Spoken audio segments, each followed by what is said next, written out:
วัสดีค่ะ Hi everyone, thanks for joining me once again for another video. Today I'm going to be talking about condominiums, buying a condominium or an apartment.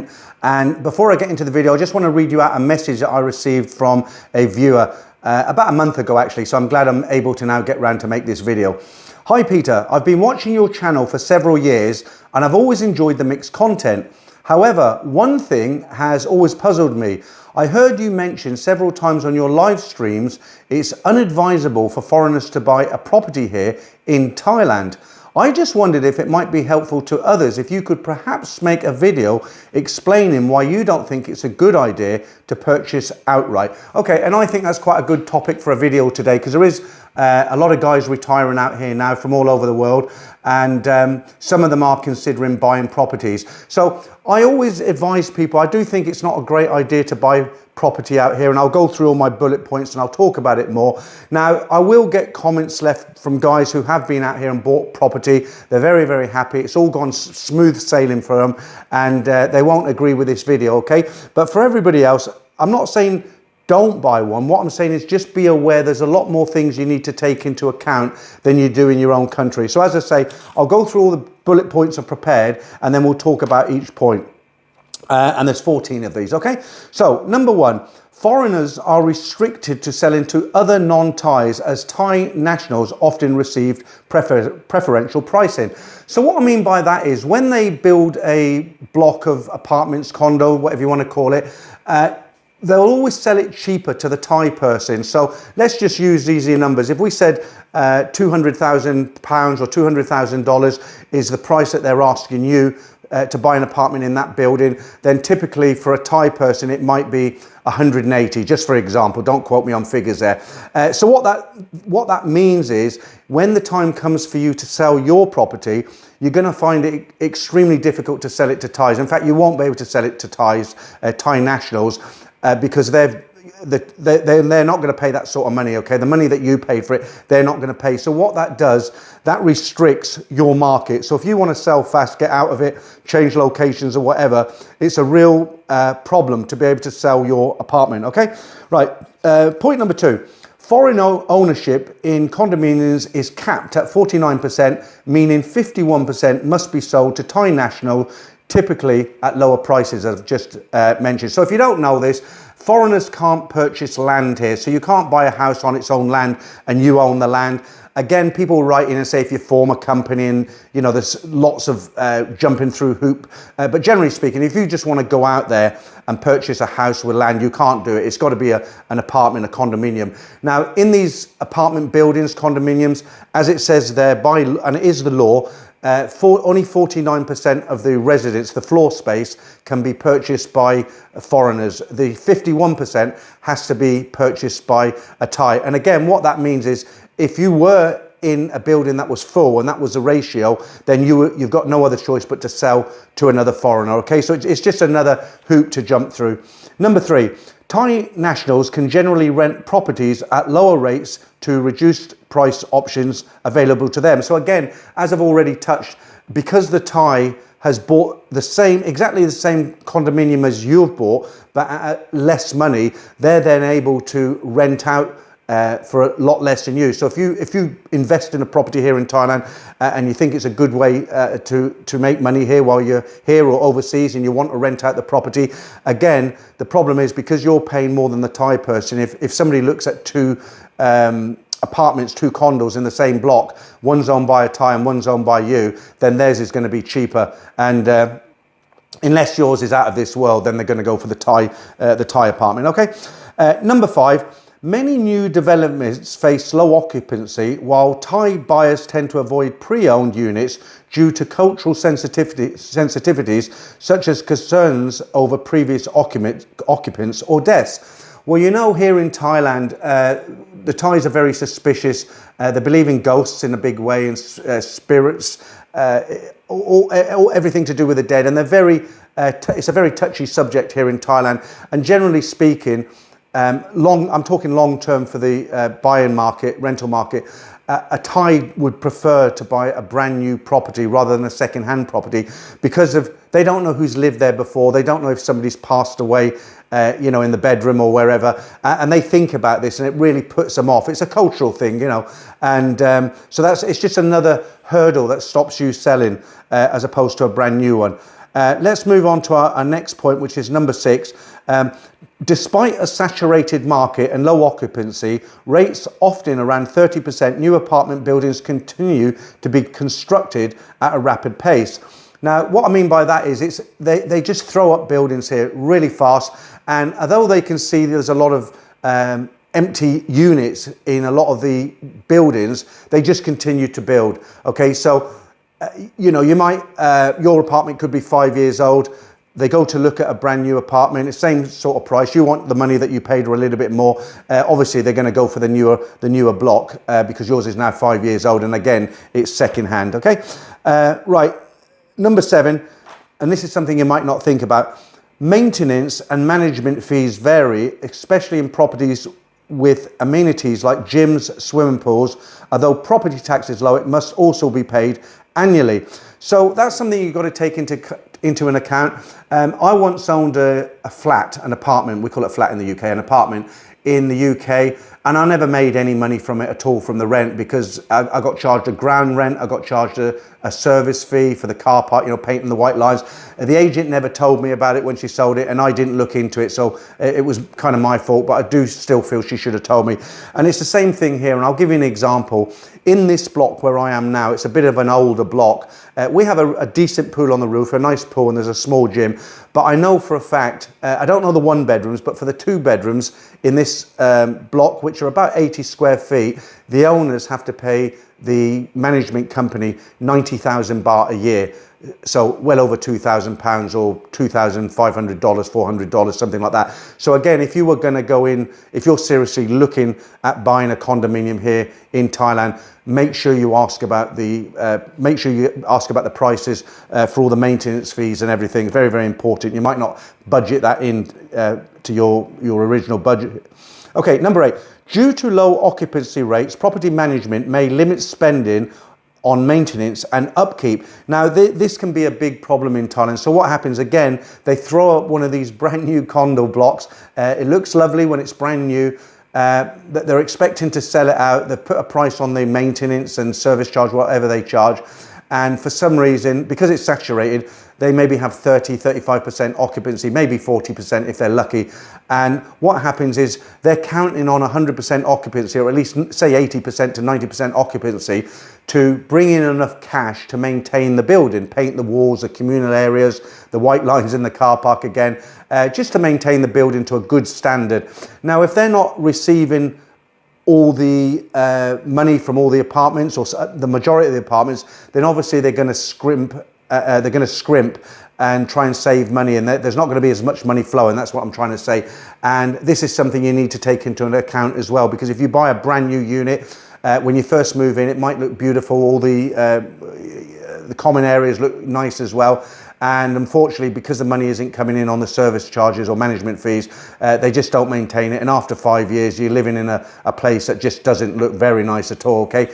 So you need to just make sure you're not moving into a half-empty building. Okay, we'll go into our number 9 now. Rental prices. Now, you might buy a property, as I said, as an investment, and you want to rent it out. So the bullet point I've written here is rental prices fluctuate significantly between high and low season. So you know, in Thailand we've got 2 seasons, a high season and a low season. Now, believe me, in low season it is very, very quiet. Okay, the people who come here, they generally stay in hotels. Now, if you're looking at long-term rentals, if you invest in a property and you're hoping to rent it out long-term, you're going to find it extremely difficult in low season, unless you're lucky enough to get somebody in there in high season and they sign a 1-year agreement. But there's a lot of people the people who move out here permanently, like I did, there's a lot of choice. Okay, so that's something you got to think about: high season, low season. If you're looking at rental, try to look into it during low season, not high season, because you might, be overwhelmed with renters in high season. Come low season, there's nothing happening, and it's something a lot of guys get tripped up on, that one, low season and high season. Right, into our number 10. Builders are increasingly competitive, adding amenities like communal workspaces, infinity pools to attract buyers. Now, this is something you might not think about because they're building so many blocks all the time. Although the market's saturated, it is a buyer's market. It's saturated. They just continue to throw up these condominium blocks brand new. Now what they have to do, because they're not stupid, the Thais are not stupid, they know because there's so many different companies setting up these blocks of condominiums, they've got to get the edge. You know, it's a competition. Are they going to buy from this company, or are they going to buy from that company, or the company over there? So what they're now doing, they're providing a lot more amenities in the building. So whereas when they built it, they'd maybe have a standard pool, now they'll build an infinity pool, and twice as long as what they would have done 5 years ago.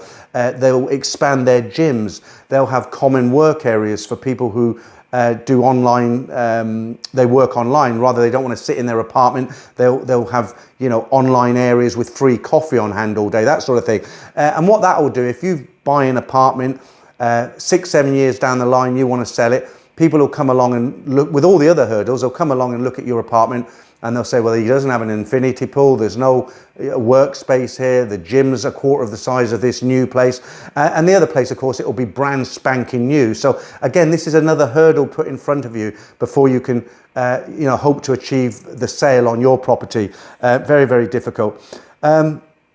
Now, you might not have thought of this one as well. Number 11, sourcing reliable contractors for maintenance tasks such as painting and decorating can be challenging, with quotes often inflated. Now, if you're coming here to buy a property, I would assume that you've been here many times on vacation, holiday, and you know what it's like, the two-tier pricing system here. We won't get into it today, that's not what the video's about, but they have a two-tier pricing system here. So if you go to a museum, it might be 40 baht for a Thai to go in and 140 baht for you to go in. And a great example of that is when I went to Koh Samet.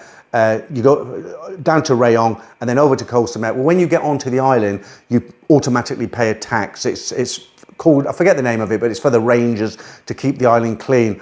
I went with a Thai person. The fee was 40 baht and it was 100 and, from memory, I think it was 200 baht for me. So there is quite a discrepancy as far as two-tier pricing goes. Now it's the same when you want to decorate.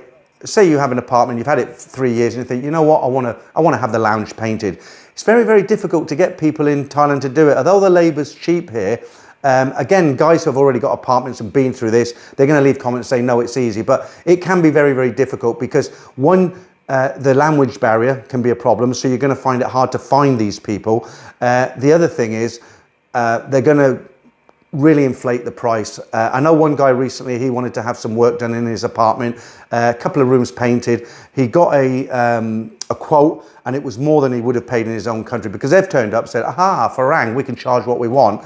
And obviously he didn't pay it, but that's another thing that, you know, you might need to think about, unless you're one of those guys who can nip down to the Home Depot and buy your own paint and roll your sleeves up and do it yourself. If you don't mind doing that, then that's not going to be an issue for you. Excuse me. Right, number 12. Real estate agents may not promptly remove sold or outdated listings from their website. So this is another problem here.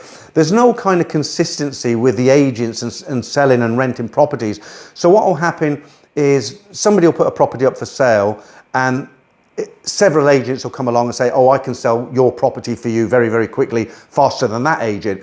And what happens, the owner of the property is overwhelmed and they think, well, you know, if I've got 2 agents are better than 1, 4 agents are better than 2.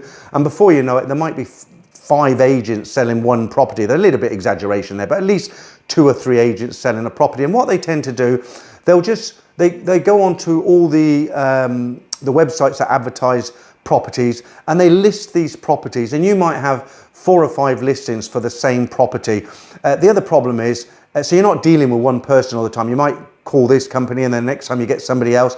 And then the other problem is, of course, because there's no kind of consistency with the agents, some of them, a lot of them, they don't bother removing the listings, because what will happen, it's in their interest to come to the apartment, take photographs, make a nice listing, put it up on several sites, and if they get a sale, they get their commission, but they're not you know, as far as they're concerned, they're wasting their time going in and taking the time to delete it. So it just becomes a big mass of confusion. You go onto a property website, like we all do, having a look, and maybe you want to buy something, you see the perfect property, you phone up and, oh, I'm sorry, that's sold, and it could have been sold 7 months ago. So, you know, it's a real minefield out there, these property websites. I'm talking about sales mainly, rather than rentals.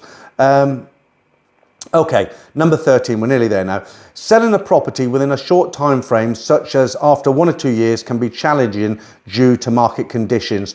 And this is what I touched on before, you know, with all the new properties going up rapidly, and also inflation, problems in the economy. You know, if we have something like COVID, if you want to sell your property and you have something not like COVID, that can happen anywhere in the world. I'm just trying to think of a good example. But if there's something in the economy that's given hiccups to the economy, I should say, then, you know, that could be another issue selling. And you're in a foreign land, of course. It's not like you can, you know, it's not like if you're in your own country, you can just nip out in the car and be back in half an hour.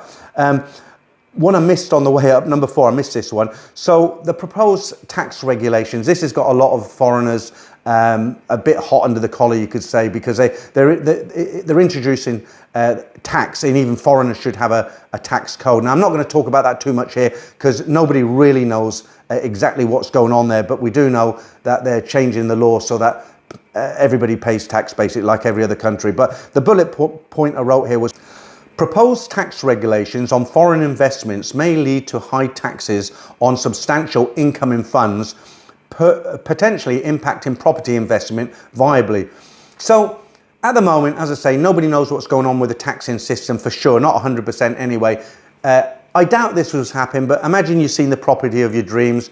You put down $250,000 baht as a deposit on a safe 6 million baht property here in Bangkok, and they changed the tax laws, and they now say any money at all that you bring into the country, you have to pay tax on. That's going to be a big chunk of change, isn't it? So until that kind of settles down, it's probably a little bit unwise to go out and look for property to purchase at the moment, because you never know, unless the money's already here in Thailand, of course.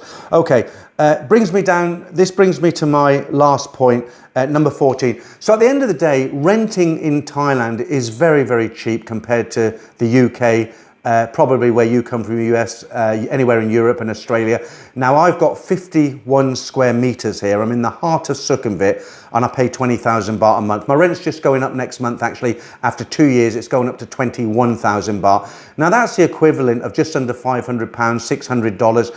You wouldn't get a rabbit hutch for that in London. And I'm not joking. For something this size where I live, you'd be paying thousands of pounds, literally, and I'm not exaggerating there. So the reason I'm bringing that up is, I don't really see the reason for somebody wanting to purchase a condo. Okay, if you marry a Thai and you're in the position where you can buy a nice 2-3 bedroom house with a garden, and it's on the land and it's in her name, you're married, yeah, I can understand that. But to buy an apartment, they're so cheap to rent here wherever you go. And don't forget, I'm in the centre of Bangkok here.